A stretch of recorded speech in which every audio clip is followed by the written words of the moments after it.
माना जाता है यहाँ महात्मा बुद्ध का एक दांत रखा हुआ है, इसीलिए ये वर्ल्ड हेरिटेज साइट है। इस मंदिर के गर्भगृह में विष्णु जी का मंदिर देखकर मैं आश्चर्यचकित हो गया। श्रीलंका की 71% पॉपुलेशन बुद्ध धर्म को मानती है, लेकिन महात्मा बुद्ध की पूजा करने से पहले वो विष्णु जी को पूजते हैं। इसके आज ऐसे प्रमाण दूंगा मैं कि भारत के कुछ इस्लाम परस्त भीमवादियों को छिपने की जगह नहीं मिलेगी, जो दिन रात हिंदू के विरुद्ध जहर उगलते रहते, मनुस्मृति, गीता आदि ग्रंथों को जलाते हैं। आइए शुरू करते हैं अपना व्लॉग श्रीलंका के दाम्बुला से। तो मैं दाम्बुला क्यों आया हूँ, इसकी हिस्ट्री बताऊंगा और कैसे ये सनातन धर्म से, वैदिक धर्म से जुड़ा हुआ है वो भी मैं बताऊंगा आपको। लेकिन यहाँ पर जो टिकट है वो 2000 रुपये श्रीलंकन रुपीज की, 2000। मैं आपको दिखाऊंगा। यहाँ से चढ़ रहे हैं, लोग आ रहे हैं और हम केव पर जा रहे हैं। सुंदर जगह है ये। कुल मिलाकर यहाँ पर 5 गुफाएं हैं, 5 नेचुरल केव्स हैं। पहली ये आप देख रहे हो, इसके ऊपर पूरा पहाड़ है और उधर तक ये गुफाएं जाती। पहली गुफा शुरू होती विष्णु जी के मंदिर से, लेकिन जब मैं वहां पहुंचा तो मंदिर बंद था। लेकिन इसके दूसरी ओर महात्मा बुद्ध की एक प्रतिमा है, उस प्रतिमा के पास जो विष्णु जी का छोटा मंदिर है वो मैं आपको दिखाऊंगा। तो एकदम सामने विष्णु जी का मंदिर था, लेकिन ये भी बंद था। मेरे रिक्वेस्ट करने पर मंदिर को थोड़ी देर के लिए खोल दिया था। भगवान विष्णु का छोटा सा मंदिर यहाँ पर है। श्रीलंका के बौद्ध महात्मा बुद्ध के साथ साथ विष्णु जी की भी पूजा करते हैं। उनका मानना है कि महात्मा बुद्ध विष्णु जी के ही अवतार थे, इसलिए हर जगह विष्णु जी के भी मंदिर हैं। पहली ये गुफा है जो आपने देखी, दूसरी और सबसे बड़ी गुफा ये है। इसके बाद इससे आगे तीसरी गुफा, वो चौथी और 5वीं। ये 5 गुफाएं हैं। इन सभी गुफाओं में आज से लगभग 1.5 से 2000 साल पहले योग प्राणायाम हुआ करता था। ये यहाँ का इतिहास बताता है। लेकिन बाद में इन सारी गुफाओं के अंदर महात्मा बुद्ध के सैकड़ों स्टैचू, प्रतिमाएं बनाई गई हैं। इसका नाम है राजा महाविहार, रंगपुरी दाम्बुला राजा महाविहार। इन्होंने कोई छेड़खानी नहीं की हुई है इसके साथ, ऊबड़ खाबड़ ऊपर नीचे है, लेकिन जैसे ही उसी पर प्लास्टर करके और पेंटिंग्स की गई है ये, इसीलिए ये थोड़ा सुंदर भी दिख रहा है और टूरिस्ट भी देखने आ रहे हैं। दाम्बुला की गुफाओं से निकलकर मैं बौद्धों के सबसे बड़े मंदिरों में से एक गोल्डन टेम्पल गया, जो पहाड़ी की तलहटी में था। इस बुद्ध मंदिर की शुरुआत भी विष्णु जी के मंदिर से होती है, जो मैं अभी आपको दिखाऊंगा। तो जो भारत के जो 9 बुद्ध हैं, उन बच्चों को बहुत कुछ सीखने की आवश्यकता है। वो बहुत कट्टर मानसिकता के साथ एक भीम मीम वाला जो सिस्टम है, वो एक इस्लाम के द्वारा संचालित हो रहे। उनको स्वयं नहीं पता वो क्या कर रहे हैं। अरे भगवान विष्णु सनातन धर्म, वैदिक धर्म के लोगों की आस्था का प्रतीक माने जाते हैं और उनके अवतार महात्मा बुद्ध को श्रीलंका वाले भी मान रहे हैं। तब मैं ये कहता हूँ कि क्यों तुम द्वेष कर रहे हो, इतना जहर कैसे तुम्हारे अंदर भर गया, ये आश्चर्य की बात है। और तुम कौन से बुद्ध हो? तुम अच्छे हो, तुम सच्चे हो, या ये लोग अच्छे और सच्चे हैं? धर्म चक्र के साथ यहाँ पर देखिए, ये सनातन धर्म के श्री राम और विष्णु जी की तस्वीरें जगह जगह पर यहाँ पर हैं। मैं जब वहाँ गया तो मंदिर के तीनों कपाट बंद थे। मंदिर को नीले रंग अर्थात विष्णु जी के रंग में ही रंगा गया है।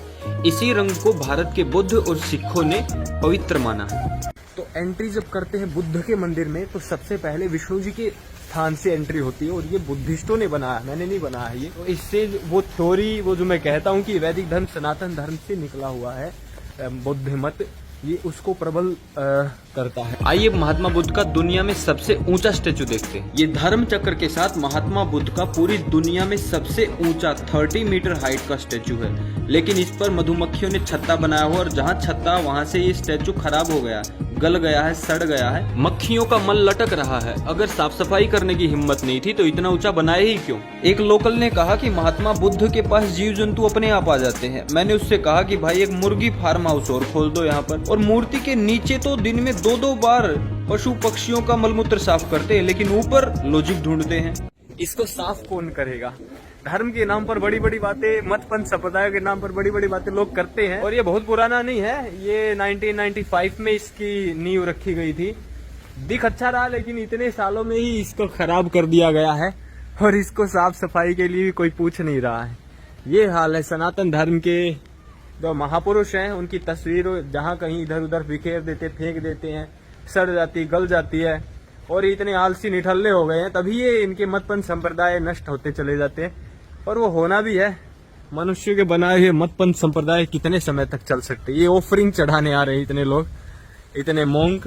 एक्चुअली क्या है, लोगों को मतपंथ संप्रदाय वालों को उनके महापुरुष या जिनको भगवान बना देते हैं, उनसे कोई मतलब नहीं रहता है, वो एक स्वार्थ पूर्ति का साधन हो जाता है। और क्योंकि वो उस जीवन को, लाइफ को जीने लग जाते हैं, तो उनकी मजबूरी भी हो जाती है उस लाइफ को जीना। वो रियलिटी नहीं होती है। मोंक दिखते हैं, बड़े बड़े पंडित, गुरु घंटाल दिखते हैं, लेकिन वो रियलिटी नहीं है। वो रियल जीवन नहीं जी रहे हैं एक्चुअल में, अंदर से केवल स्वार्थ सिद्धि, स्वार्थ पूर्ति है। इसीलिए बड़े बड़े मंदिर, बड़े बड़े मठ, बड़ी बड़ी जगह बनती, दान चढ़ावा आता है और वो लोग अपने जीवन जीते रहते, बुढ़ापे तक एक ही जगह अपना खूब जीवन व्यतीत कर लेते हैं।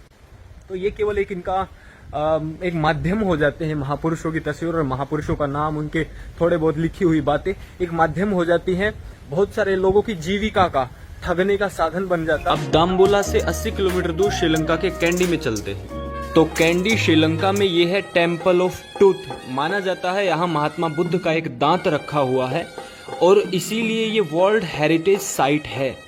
इस मंदिर के गर्भगृह में विष्णु जी का मंदिर देखकर मैं आश्चर्यचकित हो गया। जैसे इस्लाम के लिए मक्का मदीना, वैसे ही बौद्धों के लिए ये मंदिर है। पुराने जमाने में जिस राजघराने के पास ये दांत होता था, वही श्रीलंका पर राज करता था।